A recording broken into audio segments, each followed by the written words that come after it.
नारी क्या कि पर नारी विष की कटारी और बिन तेगा घायल करी जावे पर नारी विष की कटारी।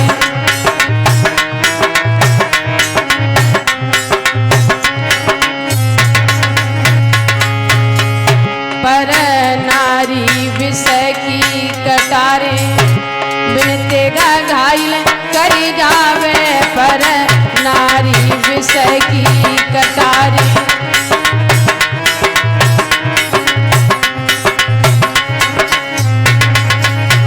बताया अरे आजकल के नौजवान को पर नारी अति प्यारी।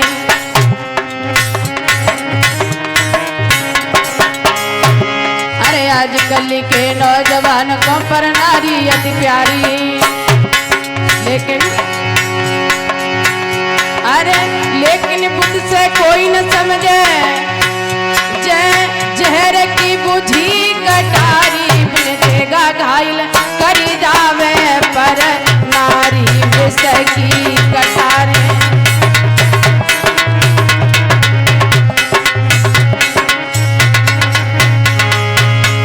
पर नारी विष की कटारे बिन तेगा घायल करी डाले पर नारी विष की कटारे।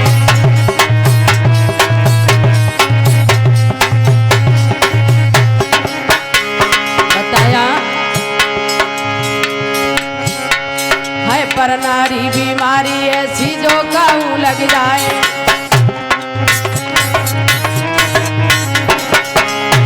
है पर नारी बीमारी ऐसी जो काबू लग जाए।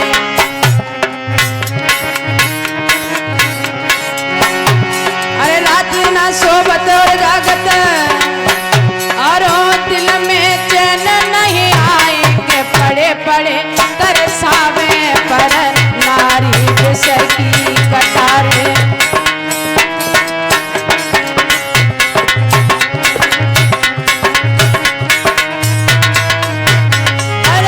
नारी विष की कटारी बिन तेगा घायल करी जावे पर नारी विष की कटारी।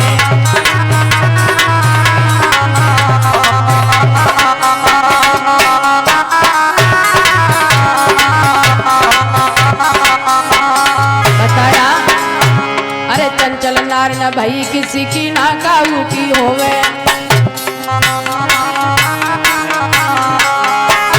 अरे चंचल नार न भई किसी की ना काऊ की होवे।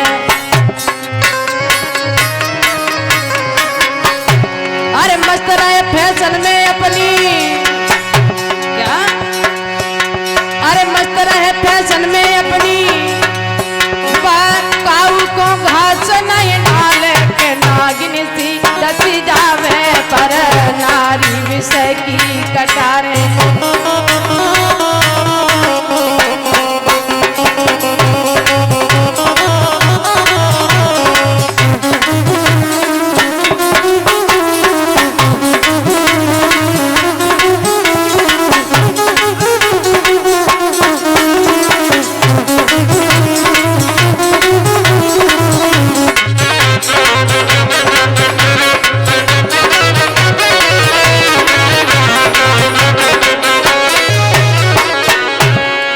वृंदावन में हरि लाल की। तो श्री सुखदेव जी बोले हे राजन परिषद, आज सुरची ने मैया सुनीति को निकाल करके जब घर से बाहर किया है तो खेतों पर एक झोपड़ी रखवा दी, उसी में एक चाकी रखवा दी है। रोजाना मैया सुरची माँ सुनीति को एक शहर जौ देती है। वही मैया महलों में निवास करने वाली, जिसके नीचे हजारों दास दासियां कार्य करते थे, आज मैया टूटी सी झोपड़ी में आकर के अपने समय को व्यतीत कर रही है। तो श्री सुखदेव जी बोले हे राजन परिषद, जब धीरे धीरे समय व्यतीत हुआ तो मैया सुनीति को इस बात की बड़ी चिंता है। विचार करती है कि मैं तो पति के चरणों की सेवा करती थी, एक पतिव्रता नारी थी। रोजाना जब तक पति के दर्शन नहीं कर लेती थी तब तक भोजन नहीं करती थी। आज एक दिन नहीं, 2 दिन नहीं, 15 रोज हो गए, लेकिन महाराज के दर्शन तलक नहीं हुए हैं। मैया बड़ी परेशान है।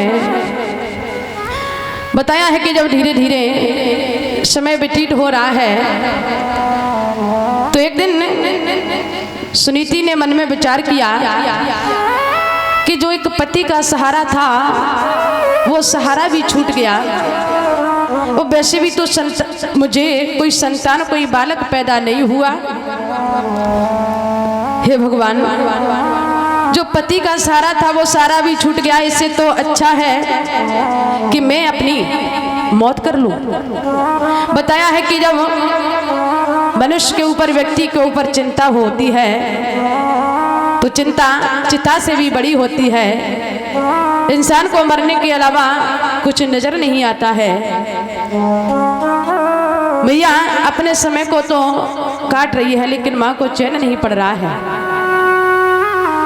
लेटी है लेकिन एक ही बात दिमाग में गूंजती है, भगवान आपने एक संतान, एक पुत्र नहीं दिया और एक संतान के लिए मैंने इतने दुख उठाए हैं और फिर भी एक बालक, एक पुत्र पैदा नहीं हुआ। हे नाथ, भला ये जीवन कैसे व्यतीत होगा।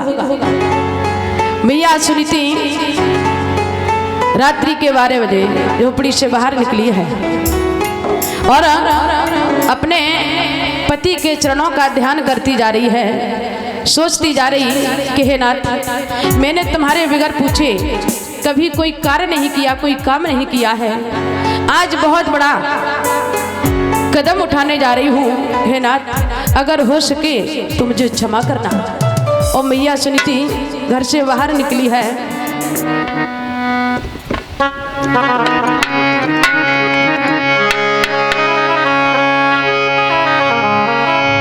कि रोई रही वन में ठाड़ी,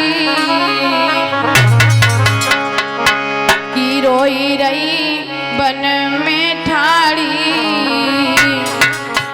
और करी करे सजन अपने की यादें।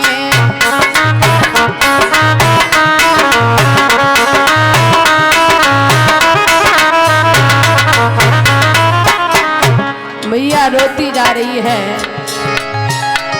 कि रोई रही वन में ठाड़ी, करी करे सजन अपने की यादें।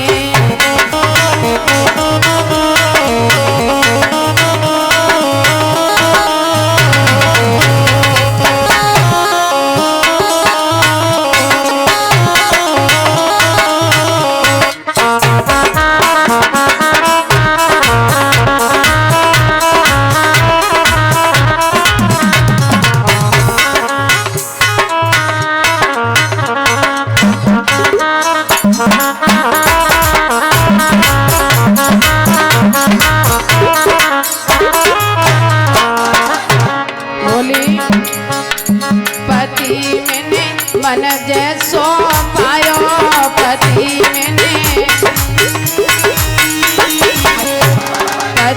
मैंने मन जैसो पायो पति मैंने। प्यार नहीं बिल्कुल ले पायो, प्यार नहीं। आज मेरो नाई कोई, आज मेरो नाई कोई, करी करे सजन अपने की यादें।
करी सजन अपने की यादें।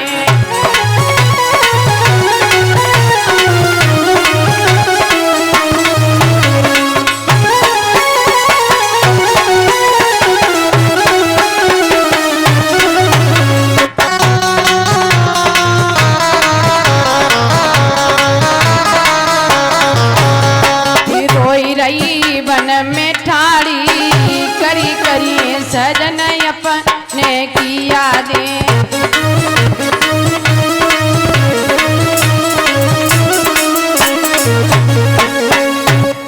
आज मैया सुनीति झोपड़ी से बाहर निकली है, पति के चरणों की याद करती जा रही है कि नाथ, मैंने कभी भी जीवन में तुम्हारे बिगर पूछे कोई कार्य नहीं किया, कोई काम नहीं किया है। आज बहुत बड़ा कदम उठाने जा रही हूँ, हे नाथ मुझे क्षमा करना। मैया झोपड़ी से बाहर निकली, गांव के बाहर जब निकली है, जंगल में पहुंची मैया, एक कुएं को देखा है। मैया ने मन में विचार किया, किसी कुएं में कूद करके मैं अपनी जान गंवा दूंगी, घर वापस नहीं जाऊंगी। तो मां सुनीति ने अपने पैर को आगे बढ़ाया, वैसे ही आकर के बताया है कि जब जब प्रभु के भक्तों पर कोई संकट आया है, तो जैसे जैसे युग बदलते गए, भगवान ने वैसे ही वैसे अपने रूप को धारण किया, अपने भक्तों की रक्षा की है। प्रभु ने संत रूप धारण किया, आकर के जड़ से सुनीति की कलाई को पकड़ लिया।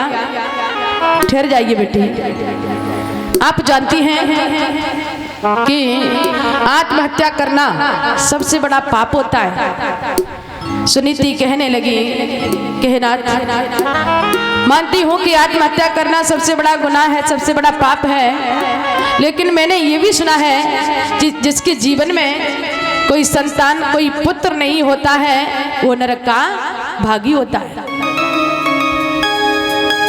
समझ गई इसका मतलब? इसके जीवन में कोई संतान, कोई बालक नहीं है और एक पुत्र के लिए अपनी जान गंवाना चाहती है। संत भगवान कहते हैं, बेटी चिंता मत करो, मैं आपको वचन देता हूं कि 9 मास के बाद में आपके गर्भ से बड़ा सुंदर बालक पैदा होगा, जो भगवान का भक्त निकलेगा।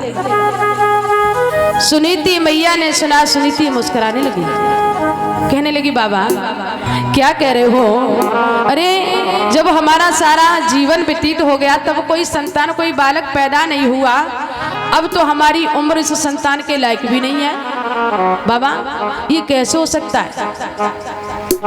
संत भगवान कहने लगे, अरे सुनीति, तुम्हें मालूम है भगवान कन्हैया ने स्वयं कहा है क्या कि मोर वचन चै पड़ी जाए फीका और संत वचन पत्थर की लीका। बेटी भगवान कन्हैया ने स्वयं कहा है कि एक बार भगवान का वचन खाली जा सकता है, लेकिन जो संत सा होता है उसका वचन कभी खाली नहीं जाता है। बेटी आप चिंता मत करो, आप हमारी बात पर विश्वास करो। और बेटी केवल यदि 9 महीने के बाद में, 9 मास के बाद में आपके गर्भ से, आपके सहयोग से कोई बालक पैदा न हो, तो ना तू कहीं चली जाएगी और ना ये कुआं कहीं चला जाएगा। लेकिन अभी नहीं, अभी आप हमारी बात पर विश्वास करो। संत भगवान की बात पर मैया सुनीति ने भरोसा किया है।